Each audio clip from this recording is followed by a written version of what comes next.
নমস্কাৰ তোমালোক সকলোকে লেটছ বছৰলৈ স্বাগতম জনাইছো আজি আমি এই ভিডিঅটোত সদ্য সমাপ্ত শিৱসাগৰ জিলাৰ প্ৰি ফাইনেল পৰীক্ষাৰ দশম শ্ৰেণী বিজ্ঞানৰ প্ৰশ্নকাকতখন আলোচনা কৰিম তোমালোকৰ জিলাটো ইতিমধ্যে যদি প্ৰি ফাইনেল পৰীক্ষা সম্পন্ন হৈ গৈছে তেন্তে গণিত আৰু বিজ্ঞানৰ প্ৰশ্নকাকত দুখন আমাৰ WhatsApp নম্বৰ 8811069813 PDF আকাৰত প্ৰেৰণ কৰিবা আৰু তোমালোকে প্ৰেৰণ কৰা প্ৰশ্নকাকতৰ আলমত মই এনেদৰে সলিউশন ভিডিঅ বনাব পাৰিম শিৱসাগৰ জিলা প্ৰি ফাইনেল পৰীক্ষাৰ প্ৰশ্নকাকতখনত বহুতো নতুন প্যাটাৰ্নৰ কুৱেশ্যন আছে গতিকে সকলোৱে ভিডিঅটো প্ৰথম পৰা শেষলৈ চাবা আৰু এই পেপাৰখনৰ PDF লিংক মই এই ভিডিঅটোৰ তলত ডেসক্ৰিপচনত দি দিম তাৰ পৰা তোমালোকে পেপাৰখনৰ PDF ডাউনলোড কৰি ল'ব পাৰিবা এতিয়া ইয়াৰ MCQ কুৱেশ্যনখিনিৰ ভিতৰত প্ৰথম কুৱেশ্যনটোত কোৱা হৈছে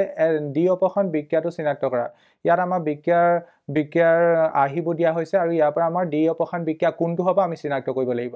এটা ডি অপখন বিক্ৰিয়া বা ডাবল ডিসপ্লেসমেন্ট ৰিঅ্যাকশনত কি হয় আমাৰ আয়নৰ বিনিময় ঘটে কি হয় আয়নৰ বিনিময় ঘটে এতিয়া কোনটো বিক্ৰিয়াত আয়নৰ বিনিময় ঘটিছে অপচন ডি যেটো বিক্ৰিয়া দিয়া হৈছে সেই বিক্ৰিয়াটোত আয়নৰ বিনিময় ঘটিছে কাৰণ ইয়াত প্ৰথম xy আছিল xy ab লগত বিক্ৰিয়া কৰিছে তাৰ ফলত ইয়াত আয়নৰ বিনিময় ঘটি xa আৰু yb গঠন হ'ল গতিকে এই কোৱেশ্যনটো কাৰেক্ট আনসাৰ কি হ'ব অপচন ডি প্ৰথম কোৱেশ্যনটোৰ কাৰেক্ট আনসাৰ অপচন ডি এতিয়া নেক্সট কোৱেশ্যনটোত কৈছে এটা দ্ৰৱই নীলা লিটমাছ ৰঙা কৰিছে দ্ৰৱটোৱে কি কৰিছে নীলা লিটমাছ ৰঙা কৰিছে দ্যাট মিন্স এটো কি হ'ব লাগিব এসিড হ'ব লাগিব কাৰণ আমি জানো এসিডে নীলা লিটমাছ ৰঙা কৰে ইয়াৰ pH মান কিমান হ'ব আমি আৰু এটা কথা জানো এসিডৰ pH মান কিমান হয় 7 তকৈ কম হয় এতিয়া 7 তকৈ কম কোনটো 7 তকৈ কম এই অপচন 8 থকাটো গতিকে এই কোৱেশ্যনটো কাৰেক্ট আনসাৰ কি হ'ব অপচন এ হ'ব এতিয়া নেক্সট কোৱেশ্যনটোত কৈছে এটা ধাতব যৌগ এ লঘু HCl হৈতে বিক্ৰিয়া কৰি বুৰবুৰণি সৃষ্টি কৰিছে এটা ধাতব যৌগ দিছে ধাতব যৌগটোৱে হাইড্ৰক্লোৰিক এসিডৰ লগত বিক্ৰিয়া কৰি বুৰবুৰণি সৃষ্টি কৰিছে উৎপন্ন হোৱা গেছটোৱে জ্বলি থকা মমবাতি নুমুৱায় দ্যাট মিন্স গেছটো কি হ'ব লাগিব কাৰ্বন ডাই অক্সাইড হ'ব লাগিব কাৰণ জুই নুমাইছে মানে কাৰ্বন ডাই অক্সাইড হ'ব বিক্ৰিয়াটোত উৎপন্ন হোৱা এটা যৌগ যদি CaCl2 হয় তেন্তে এই যৌগটো কি হ'ব ইয়াত কি হৈছে বিক্ৰিয়াটো কেনেকুৱা ধৰণৰ হৈছে A+ HCl আৰু বিক্ৰিয়াটোত উৎপন্ন কি হৈছে ক্যালসিয়াম ক্লোৰাইড আৰু কাৰ্বন ডাই অক্সাইড বুলি কিয় কৈছো কাৰণ উৎপন্ন হোৱা গেছটোৱে জ্বলি থকা মমবাতি নুমুৱাই বুলি কৈছে that means carbon dioxide উৎপন্ন হ'ব লাগিব এতিয়া এই যৌগটো কি হ'ব লাগিব এতিয়া ইয়াত চোৱা এই যৌগটো কি হয় ধাতব যৌগ এই যৌগটো কি হয় ধাতব যৌগ আৰু এফালে ধাতু কি আছে ক্যালসিয়াম আছে গতিকে এই যৌগটো কি হ'ব লাগিব ক্যালসিয়াম কাৰ্বনেট হ'ব লাগিব কাৰণ ক্যালসিয়াম কাৰ্বনতে যদি হাইড্ৰক্লোৰিক এসিডৰ লগত বিক্ৰিয়া কৰে তেতিয়া ক্যালসিয়াম ক্লোৰাইড আৰু কাৰ্বন ডাই অক্সাইড উৎপন্ন কৰিব গতিকে এই কোৱেশ্যনটো কাৰেক্ট আনসাৰ কি অপচন বি নেক্সট কোৱেশ্যনটোত কৈছে এজন ব্যক্তিয়ে স্বাস্থ্য পৰীক্ষাৰ বাবে গৈছিল আৰু তেখেতে পৰীক্ষাত জানিব পাৰিলে যে তেওঁ চকুৰ লেন্সৰ বক্ৰতা বৃদ্ধি হৈছে ব্যক্তিজনে কি দৃষ্টি বিকাৰত ভুগিছে option A myopia option B cataract option C presbyopia option D hypermetropia যেহেতু মানুহজনৰ কি হৈছে বুলি কৈছে চকুৰ লেন্সৰ বক্ৰতা বৃদ্ধি হৈছে দ্যাট মিন্স মানুহজনে ভোগা বিকাৰটো কি হ'ব মায়োপিয়া কাৰণ আমি জানো মায়োপিয়াত চকুৰ লেন্সৰ বক্ৰতা বৃদ্ধি পায় গতিকে এই কোৱেশ্যনটো কাৰেক্ট আনসাৰ কি হ'ব অপচন এ এতিয়া নেক্সট কোৱেশ্যনটোত কোৱা হৈছে এটা ইলেক্ট্ৰিক টোষ্টাৰৰ ক্ষমতাৰ সূচাংক 200 ওয়াট এটা ইলেক্ট্ৰিক হিটাৰ আছে তাৰ ক্ষমতা কিমান 200 ওয়াট বুলি কৈছে দ্যাট মিন্স পি ভ্যালু কিমান 200 ওয়াট ওকে এতিয়া দেন ইয়াৰ পাছত কোৱা হৈছে ইয়াক ৰাতিপুৱা 1 ঘণ্টা আৰু গধূলি 1 ঘণ্টা চলোৱা হয় দ্যাট মিন্স দিনটো টোটাল কেই ঘণ্টা চলোৱা হয় 2 ঘণ্টা চলোৱা হয় প্ৰতি কিলোৱাট ঘণ্টাত 5 টকাকৈ 10 দিনৰ বাবে ইয়াক ব্যৱহাৰ কৰিলে কিমান খৰচ হ'ব এতিয়া খৰচটো উলিয়াব লাগে খৰচটো উলিয়াব হলে প্ৰথম কিমান কিলোৱাট ঘণ্টা আমি ক্ষমতা ব্যৱহাৰ কৰিলো হেতু জানিব লাগিব এতিয়া টোটাল ক্ষমতা আমাৰ কিমান ব্যৱহাৰ কৰা হল 10 দিনত হেতু আমি ক্যালকুলেট কৰিব হলে আমি কেনেকৈ কৰিম এতিয়া চোৱা টোষ্টাৰটোৰ ক্ষমতা কিমান 200 ওয়াট এতিয়া প্ৰতিদিনে কেই ঘণ্টা চলে ৰাতিপুৱা 1 ঘণ্টা গধূলি 1 ঘণ্টা দ্যাট মিন্স 2 ঘণ্টা 200 * 2 আৰু 10 দিন চলিছে গতিকে 10 মাল্টিপ্লাই কৰিম আৰু গোটেই টোটাল এখিনি মাল্টিপ্লাই কৰিলে কিমান হ'ব 4000 হ'ব মাল্টিপ্লাই কৰিলে কিমান হ'ব 4000 watt hour হ'ব 4000 কি হ'ব watt hour আৰু এটো যদি কিলোৱাট আৱাৰলে কনভাৰ্ট কৰো কিমান হ'ব 4 কিলোৱাট আৱাৰ ঠিক আছে এটো খালিকে বুজি পাইছা তেন্তে 10 দিনত টোষ্টাৰটো চলোৱাৰ বাবে কিমান ক্ষমতাৰ মানে ক্ষমতা খৰচ হ'ল 4 কিলোৱাট আৱাৰ এতিয়া 1 কিলোৱাট আৱাৰত কেই টকা খৰচ হয় 5 টকা গতিকে 4 কিলোৱাট আৱাৰত কিমান খৰচ হ'ব 4 * 5 গতিকে কাৰেক্ট আনসাৰ কিমান হ'ব 20 টকা 20 টকা গতিকে এই কোৱেশ্যনটো কাৰেক্ট আনসাৰ কি হ'ব অপচন এ হ'ব এটা নেক্সট কোৱেশ্যনটোত কৈছে 6 নম্বৰ কোৱেশ্যন তলৰ কোনটো গুটক জীৱ অনিম্নীকৰণ হিচাপে শ্ৰেণীভুক্ত কৰিব পাৰি জীৱ অনিম্নীকৰণ মানে কি যাক জীৱই সৰল অৱস্থালৈ পৰিৱৰ্তন কৰিব নোৱাৰে জীৱক পাৰে হেবক জীৱ নিম্নীকৰণ বুলি কয় ঠিক আছে ঘাঁ ফুল ইয়াক সৰল অৱস্থালৈ পৰিৱৰ্তন কৰিব পাৰিব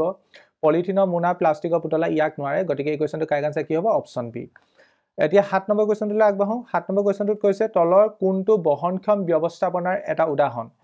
নদীত জালৰ দ্বাৰা মাছ ধৰা এইটো বহনক্ষম ব্যৱস্থাপনাৰ উদাহৰণ নহয় গছৰ ফল পৰিবলৈ ফমুঠি দলিওৱা এইটো বহনক্ষম ব্যৱস্থাপনাৰ উদাহৰণ নহয় জুই জ্বলোৱা খৰিৰ বাবে গছ কটা জুই জ্বলাবলৈ ব্যৱহাৰ হোৱা খৰিৰ বাবে আমি গছ কটাটো আমাৰ বহনক্ষম ব্যৱস্থাপনাৰ উদাহৰণ নহয় তেন্তে আমাৰ কাৰেক্ট আনসাৰ হ'ব অপচন ডি খৰিৰ পৰা ফল ব্যৱহাৰ কৰা আমি ফল জেনেৰেলি নিচিঙিম আৰু তাৰ পৰিৱৰ্তে কি কৰিম যিবোৰ খৰিৰ পৰা ফল হ'ব সেইবোৰকে আমি ব্যৱহাৰ কৰিম গতিকে এই কোৱেশ্চনটো কাৰেক্ট আনসাৰ কি হ'ব অপচন ডি নেক্সট 8 নম্বৰ কোৱেশ্চনত কোৱা হৈছে এজন মানুহে খাদ্য ৰান্ধিবলৈ তলৰ কোনটো শক্তিৰ উৎস ব্যৱহাৰ কৰিব যাতে ৰান্ধোতে ধোঁৱা উৎপন্ন নহয় ৰান্ধোতে কি উৎপন্ন নহয় ধোঁৱা উৎপন্ন নহবলৈ মানুহজনে কি ব্যৱহাৰ কৰিব লাগিব বিদ্যুৎ ব্যৱহাৰ কৰিব লাগিব দ্যাট মিন্স ইলেক্ট্ৰিচিটি এই কোৱেশ্চনটো কাৰেক্ট আনসাৰ কি হ'ব অপচন বি নেক্সট কোৱেশ্চনটোত কৈছে কুকবোৰে পুষ্টি আৰু অক্সিজেন গ্ৰহণ কৰা প্ৰক্ৰিয়াটো কি অপচন এ শ্বাস প্ৰশ্বাস অপচন বি হালু সংশ্লেষণ অপচন সি অন্তঃকোষীয় ভক্ষণ অপচন ডি এক্সোসাইটোসিস ঠিক আছে এই কোৱেশ্চনটো কাৰেক্ট আনসাৰ কি হ'ব কুকবোৰে পুষ্টি আৰু অক্সিজেন গ্ৰহণ কৰা প্ৰক্ৰিয়াটো কি বুলি কওঁ আমি ৰেস্পিৰেচন বুলি কওঁ দ্যাট মিন্স শ্বাস প্ৰশ্বাস বুলি কওঁ গতিকে এই কোৱেশ্চনটো কাৰেক্ট আনসাৰ কি হ'ব অপচন এ হ'ব নেক্সট কোৱেশ্চনটোত কৈছে সবাত শ্বসনৰ বিষয়ে তলৰ কোনটো কথা শুদ্ধটো ক'ব লাগে এত লিখা হৈছে অক্সিজেনৰ অনুপস্থিতিত হয় এটো মিছা কথা কাৰণ সবাত শ্বসন অক্সিজেনৰ উপস্থিতিত হয় গতিকে প্ৰথমটো ইনকাৰেক্ট নেক্সটটোত কৈছে ই অবাত শ্বসনতকৈ অধিক এটিপি উৎপন্ন কৰে এটো সঁচা কথা সবাত শ্বসনত অবাত শ্বসনতকৈ বেছি এটিপি উৎপন্ন হয় ঠিক আছে এটো সঁচা কথা তেন্তে এই কোৱেশ্চনটো কাৰেক্ট আনসাৰ কি হ'ব অপচন বি টু হ'ব ই কেৱল প্ৰাণীৰ কোষতহে দেখা যায় এটো মিছা কথা অক্সিজেন ভাঙি লেক্টিক এসিড উৎপন্ন হয় সবাত শ্বসনত লেক্টিক এসিড উৎপন্ন নহয় অবাত শ্বসনত লেক্টিক এসিড উৎপন্ন হয় গতিকে 10 নম্বৰ কোৱেশ্চনৰ কাৰেক্ট আনসাৰ কি হ'ব অপচন বি নেক্সট কোৱেশ্চনটোত কৈছে কাক জিনীয় বিজ্ঞানৰ জনক বুলি জনা যায় জিনীয় বিজ্ঞানৰ জনক বুলি গেগৰ জোহান মেণ্ডেলক কোৱা হয় গতিকে এই কোৱেশ্চনটো কাৰেক্ট আনসাৰ কি হ'ব অপচন বি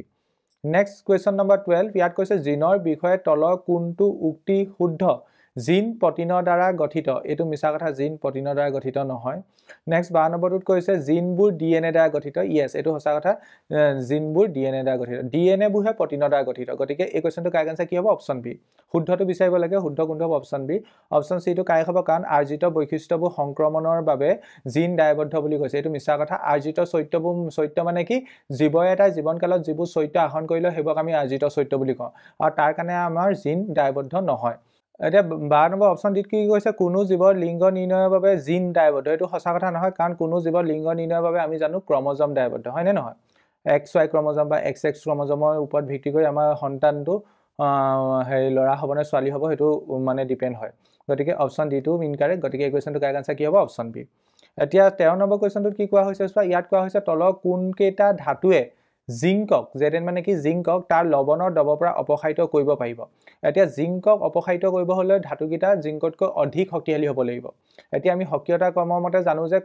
সিলভাৰ কপাৰ এইবোৰ কি হয় কম শক্তিশালী ধাতু গতিকে ইহতে জিংকক তাৰ লৱণৰ পৰা অপসাৰণ কৰিব নোৱাৰে বাট এলুমিনিয়াম আৰু ক্যালসিয়াম আমাৰ জিংকতকৈ অধিক শক্তিশালী হয় গতিকে এলুমিনিয়াম আৰু ক্যালসিয়ামে আমাৰ কি কৰিব পাৰিব জিংকক অপসাৰণ কৰিব পাৰিব গতিকে 3 আৰু 4 টো হ'ব গতিকে হেমতে চাব গলে অপচন কোনটো হ'ব অপচন এ টো হ'ব নেক্সট কোৱেশ্চনটোত কৈছে চিত্ৰটোত তিনিটাকৈ মৌলৰ থূপ দেখুৱা হৈছে তোমাক ইয়াত তিনটা মৌল দিয়া হৈছে NPAS ইয়াত তিনটা মৌল দিয়া হৈছে CaSrBa ইয়াত ঠিক একেদৰে তিনটা মৌল দিয়া হৈছে ইয়াতো তিনটা মৌল দিয়া হৈছে ওপৰৰ কোনটো থূপ মৌলৰ থূপে দবায়না টায়াইডৰ চৰ্ত মানি চলে এটা দবায়না টায়াইড গঠন কৰা মৌলকিটা কি আছিল লিথিয়াম এইকিটা মনত ৰাখিবা সোডিয়াম পটাছিয়াম নেক্সট আছিল ক্যালসিয়াম SrBa দেন আছিল ক্লোৰিন ব্ৰমিন আয়োডিন এইকিটা আছিল গতিকে ইয়াত আমাৰ এই ক্ৰমটো দিয়া নাই প্ৰথম ক্ৰমটো দিয়া নাই বাট এটো দিয়া হৈছে আৰু এটো দিয়া হৈছে গতিকে কি হ'ব x হ'ব আৰু z হ'ব x আৰু z কোড আছে সো x আৰু z অপচন ডি আছে গতিকে এই কোৱেশ্চনটো কাৰেক্ট আনসাৰ কি হ'ব অপচন ডি নেক্সট 15 নম্বৰ কোৱেশ্চনত কোৱা হৈছে মস্তিষ্কৰ কোনটো অংশৰ ৰক্তচাপ নিয়ন্ত্ৰণ কৰে আমাৰ মস্তিষ্কৰ কোনটো অংশৰ ৰক্তচাপ নিয়ন্ত্ৰণ কৰে পোন্স মেডুলা সেৰিবেলাম গতিকে এই কোৱেশ্চনটো কাৰেক্ট আনসাৰ কি হ'ব অপচন সি কোৱেশ্চন নম্বৰ 16 ইয়াত কৈছে তলৰ কোনকেটা উদ্ভিদ হৰমন আমাৰ কোনকিটা হয় ইয়াত প্ৰথমে লিখি দিছে এড্ৰিনালিন প্ৰাণী হৰমন হয় অক্সিন উদ্ভিদ হৰমন হয় জিবাইলিন উদ্ভিদ হৰমন হয় টেস্টোস্টেৰন প্ৰাণী হৰমন গতিকে অক্সিন আৰু জিবাইলিন হ'ব অপচন বি আছে অপচন বি কাৰেক্ট নেক্সট কোৱেশ্চনটোত কৈছে তলৰ কোনকেটা পৰিঘটনা বায়ুমণ্ডলীয় প্ৰতিসৰণৰ বাবে হয় বায়ুমণ্ডলীয় প্ৰতিসৰণৰ কাৰণে তলৰ কোনকেটা হয় হেতু ক'ব লাগে তৰাৰ টিবিয়নি ইয়েস এটো বায়ুমণ্ডলীয় প্ৰতিসৰণৰ কাৰণে হয় ঠিক একেদৰে অগ্ৰিম সূৰ্যোদয় পলম সূৰ্যাস্ত এটো বায়ুমণ্ডলীয় প্ৰতিসৰণৰ কাৰণে হয় আকাশৰ নীলা ৰং এটো বায়ুমণ্ডলীয় প্ৰতিসৰণৰ কাৰণে নহয় জুই শিখাৰ ওপৰত থকা বস্তু কপনি এটো বায়ুমণ্ডলীয় প্ৰতিসৰণৰ কাৰণে হয় গতিকে 1 টো হল 2 টো হল আৰু 4 টো হল গতিকে অপশ্যন চি কাৰেক্ট অপশ্যন কোনটো কাৰেক্ট অপশ্যন চি নেক্সট কুৱেশ্যনটোত কৈছে তলৰ চিত্ৰত কাছৰ প্ৰিজমৰ মাজেৰে পাৰ হৈ যোৱা পোহৰৰ প্ৰতিখন দেখুওৱা হৈছে এই চিত্ৰৰ পৰা আপতন কোণ নিৰ্গত কোণ আৰু বিচ্যুতি কোণ শুদ্ধ কোণকেইটা বাছি উলিয়াব লাগে এইটো ৱাইটো কি হয় আমাৰ ৱাইটো আমাৰ আপতন কোণ হয় ৱাইটো প্ৰথম আপতন কোণ তাৰপিছত কি কৈছে নিৰ্গত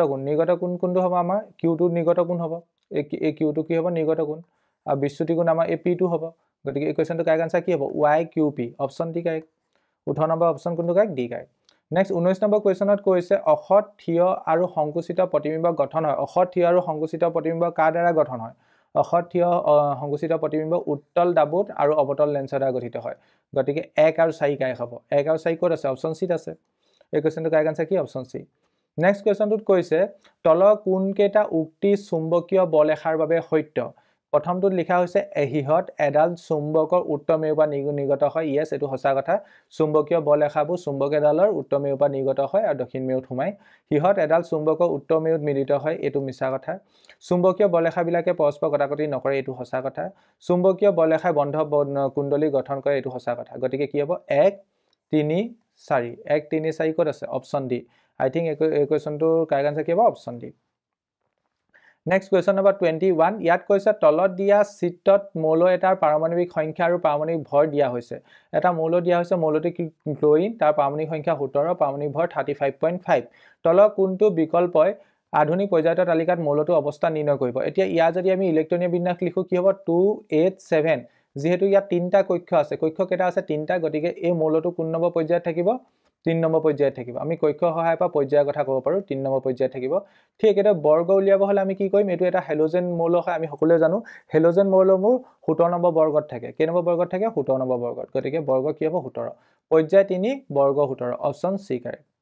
কুৱেশ্যন নম্বৰ 22 ইয়াত কৈছে তো শুদ্ধ বিকল্পটো বাছি উলিওৱা এটা ছবি দিয়া হৈছে ছবিত 1 2 3 4 কি হয় আমি ক'ব লাগে 1 টো কি হয় এই অংশটো কি হয় বেতুপাত হয় এই অংশটো কি হয় বেতুপাত এই অংশটো কি হয় এটো 2 বুলি কৈছে এই অংশটো আমাৰ গভাশয় হয় ঠিক এটা 3 নম্বৰ অংশটো এটো কি হয় পাহি ফুলৰ পাহিটোক এটো আমি চিনাক্ত কৰিব পাৰো মানে 3 নম্বৰ হিচাপে দিয়া হৈছে দ্যাট মিন্স এটো ফুলৰ পাহি হ'ব নেক্সট এই অংশটো কি হয় এই অংশটো আমাৰ গভমুণ্ড হয় গতিকে হেমতে কাৰেক্ট আনসাৰ কি হ'ব বেতুপাত গভাশয় পাহি গভমুণ্ড অপশ্যন সি কাৰেক্ট নেক্সট কুৱেশ্যন নম্বৰ 23 ইয়াত কোৱা হৈছে যেতিয়া মেগনেছিয়ামক বায়ু উপস্থিতিত জ্বলিবলৈ দিয়াত মেগনেছিয়াম অক্সাইডৰ গঠন হয় উক্ত ৰাসায়নিক বিক্ৰিয়াটো হ'ল twice Mg plus O2 goes to twice MgO কুৱেশ্যনটোত সোধা হৈছে তলৰ কোনটো উক্তি মেগনেছিয়াম আৰু অক্সিজেনৰ মাজৰ বিক্ৰিয়াৰ বাবে সত্য এইটো এটা বিয়োজন বিক্ৰিয়া এইটো বিয়োজন বিক্ৰিয়া হয় জানো নহয় ইয়াত দুটা বিক্ৰিয়ক পদাৰ্থ বা এটা বিক্ৰিয়াজাত পদাৰ্থ উৎপন্ন হৈছে গতিকে এইটো এটা সংযোজন বিক্ৰিয়া হয় নেক্সটত কৈছে মেগনেছিয়াম অক্সাইডলৈ জাইত হৈছে মেগনেছিয়াম অক্সাইডলৈ জাইত হৈছে ইয়েছ কাৰণ মেগনেছিয়ামৰ ওচৰত প্ৰথম অৱস্থাত অক্সিজেন নাছিলে বিক্ৰিয়াটোৰ পাছত মেগনেছিয়ামে অক্সিজেন লাভ কৰিছে গতিকে এইটো এটা জাৰণ বিক্ৰিয়া উদাহৰণো হ'ব নেক্সটত কৈছে অক্সিজেন মেগনেছিয়াম অক্সাইডলৈ বিজাইত হৈছে এইটো মিছা কথা নেক্সটত কৈছে ই এটা অপসাৰণ বিক্ৰিয়া উদাহৰণ এটো মিছা কথা কাৰণ এটো সংযোজন বিক্ৰিয়া উদাহৰণ হ'ব গতিকে এই কুৱেশ্যনটোত কাৰেক্ট আনসাৰ কি হ'ব option B next question number 24 ইয়াত কৈছে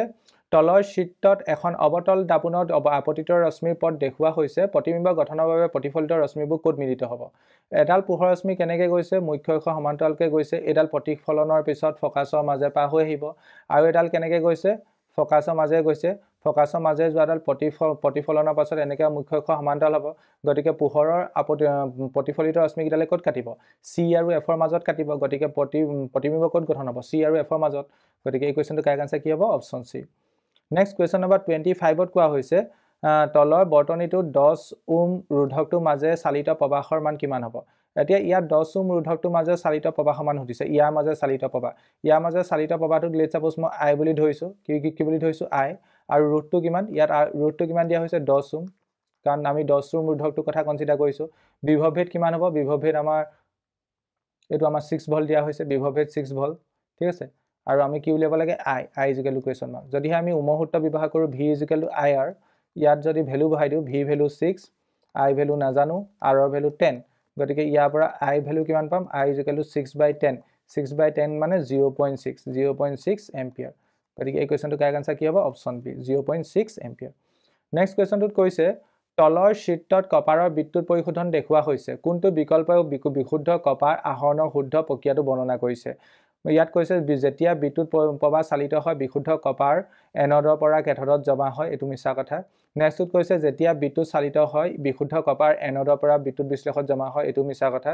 নেক্সট কৈছে যেতিয়া বিদ্যুৎ প্ৰবাহ চালিত হয় বিশুদ্ধ কপাৰ বিদ্যুৎ বিশ্লেষণৰ পৰা এনডত জমা হয় এইটো মিছা কথা যেতিয়া বিদ্যুৎ প্ৰবাহ চালিত হয় বিশুদ্ধ কপাৰ বিদ্যুৎ বিশ্লেষণৰ পৰা কেথডত জমা হয় ইয়েছ এইটো সঁচা কথা অপচন ডি কাৰেক্ট এতিয়া এই বিদ্যুৎ বিশ্লেষণ পদ্ধতিটো বহুত ইম্পৰ্টেণ্ট হয় এই কনচেপ্টটো আমাৰ ধাতু চেপ্টাৰটোত আছে আৰু এই চেপ্টাৰটো মই ধুনীয়াকৈ ডিটেইলছত ওৱান শ্বট হিচাপে পঢ়াই থৈছোঁ তাত মই এইখিনি বস্তু কভাৰ কৰিছোঁ এইটো এজ এ MCQ নহয় কেতিয়াবা লং কুৱেশ্যন হিচাপেও আহিব পাৰে গতিকে তোমালোকে বিদ্যুৎ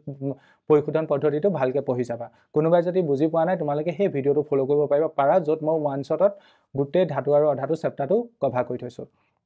নেক্সট কুৱেশ্যন নম্বৰ 27 ইয়াত কৈছে পৰিবাহী তাঁৰৰ এটা বৃত্তাকাৰ কুণ্ডলী আছে এটা গেলভেনোমিটাৰৰ সৈতে ইয়াক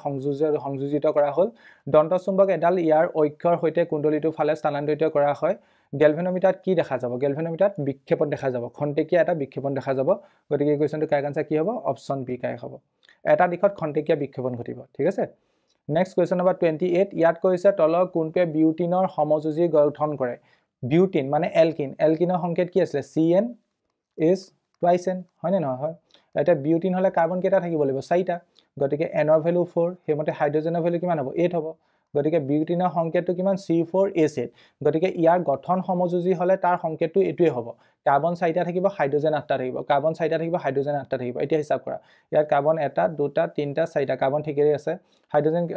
কাৰ্বন ঠিকে নাই 4টা 5টা আছে গতিকে অপচন এটো হ'ব নহয় কাৰণ কাৰ্বন 4টা থাকিব আৰু হাইড্ৰোজেন কেইটা থাকিব গঠন সমযোজী 8টা থাকিব বিউটিনৰ ঠিক আছে ইয়াৰ এতিয়া চোৱা কাৰ্বন কেইটা আছে কাৰ্বন 1 2 3 4টা হাইড্ৰোজেন ইয়াত 1 2 3 4টা 5টা 6টা 7টা 8টা আৰু এইটো এটা এলকিন হয় দ্যাট মিন্স এইটো এটা গঠন সমযোজী হয় কাৰ বিউটিনৰ গতিকে অপচন বি টো কাৰেক্ট এইটো নহয় কাৰণ এইটো এলকেন হয় ঠিক আছে গতিকে এইটো এলকেনটো কেনেকৈ বিউটিনৰ গঠন সমযোজী হ'ব বা ইয়াত তুমি এনেকৈ চাবা কাৰ্বন 4টা আছে বা হাইড্ৰোজেনৰ সংখ্যা 8তকৈ বেছি আছে গতিকে অপচন সি হ'ব নোৱাৰে ঠিক একেতে অপচন ডি হ'ব নোৱাৰে ঠিক আছে অপচন ডি কেলে হ'ব নোৱাৰে কাৰণ ইয়াত কাৰ্বন 5টা আছে গতিকে এই কোৱেশ্যনটো কাৰেক্ট আনসাৰ কি হ'ব অপচন বি নেক্সট কুৱেশ্যনটোত কৈছে কুৱেশ্যন নম্বৰ 29 কুৱেশ্যন নম্বৰ 29ত কোৱা হৈছে এগিটা মিলাব লাগে বেসিক্যালি তালিকা 1 আৰু তালিকা 2 মিলাব লাগে কাৰিকৰী প্ৰতিবন্ধকৰ দ্বাৰা আমাৰ কি কৰা হয় কাৰিকৰী প্ৰতিবন্ধকৰ দ্বাৰা শুক্ৰাণুক স্ত্ৰীজনন তন্ত্ৰলৈ প্ৰৱেশত বাধা দিয়া হয় গতিকে p2 কাৰ লগত মিলিব p2 4 লগত মিলিব p2 কাৰ লগত মিলিব 4 লগত মিলিব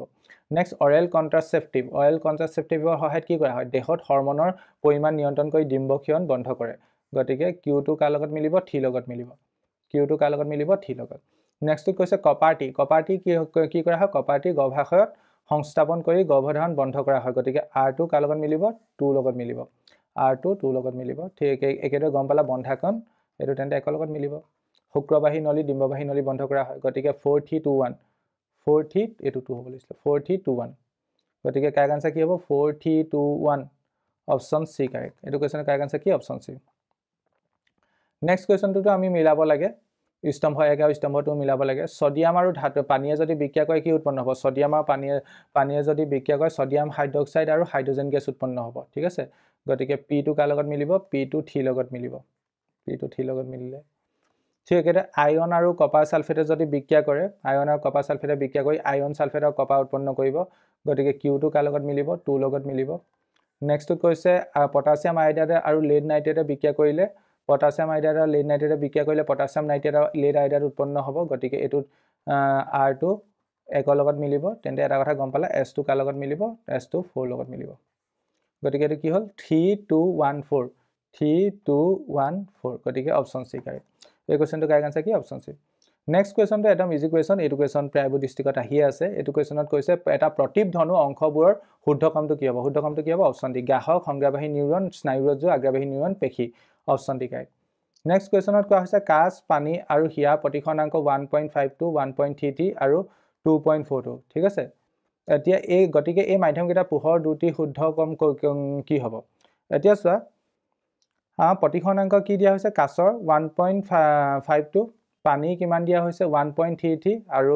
হিয়াৰ কিমান দিয়া হৈছে 2.42 যাৰ প্ৰতিখনাংক কম তাতে আমাৰ পোহৰৰ দুটি কি হ'ব বেছি হ'ব য'ত প্ৰতিখনাংক কম তাত আমাৰ পোহৰ দুটি বেছি হ'ব পানী প্ৰতিখনাংক 1.33 দ্যাট মিন্স কম তাত পোহৰ দুটি আটাইতকৈ বেছি হ'ব এই তিনটা ভিতৰত পোহৰ দুটি আটাইতকৈ বেছি হ'ব ঠিক আছে দেন তাতকৈ কম কোনটো 1.52 দ্যাট মিন্স কাঁচত পোহৰ দুটি তাতকৈ পানীতকৈ কম হ'ব ঠিক আছে তাৰপিছত কি আহিব হিয়া দ্যাট মিন্স হিয়াত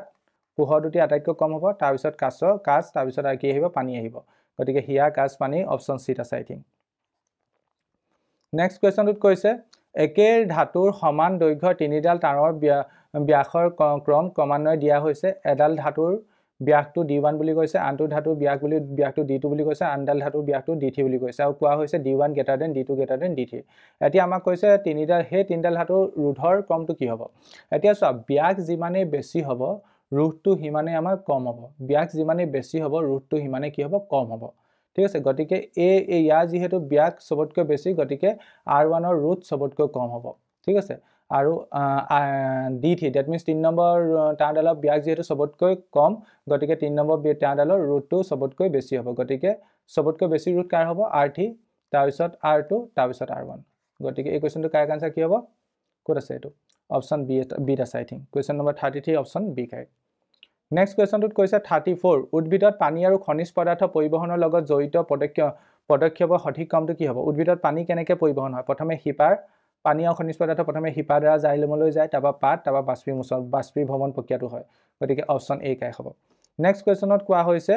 নিৰ্দেশনা লিখি দিছে নিম্নলিখিত প্ৰশ্নক্ৰম 35 ৰ পৰা 38 লৈ পি আৰু কিউ দুটা উক্তি দিয়া হৈছে উক্তি দুটা সঁচা নে মিছা বিচাৰ কৰি তলত উল্লেখিত বিকল্পবোৰৰ পৰা উপযুক্ত বিকল্পটো বাছি উলিওৱা বিকল্প এত কোৱা হৈছে পি আৰু কিউ দুইটাই সঁচা বিকল্প বিত কোৱা হৈছে পি সঁচা কিন্তু কিউ মিছা বিকল্প চিত কোৱা হৈছে পি মিছা কিন্তু কিউ সঁচা বিকল্প ডিত কোৱা হৈছে পি আৰু কিউ দুইটাই মিছা এতিয়া 35 নম্বৰ কুৱেশ্যনত কোৱা হৈছে পি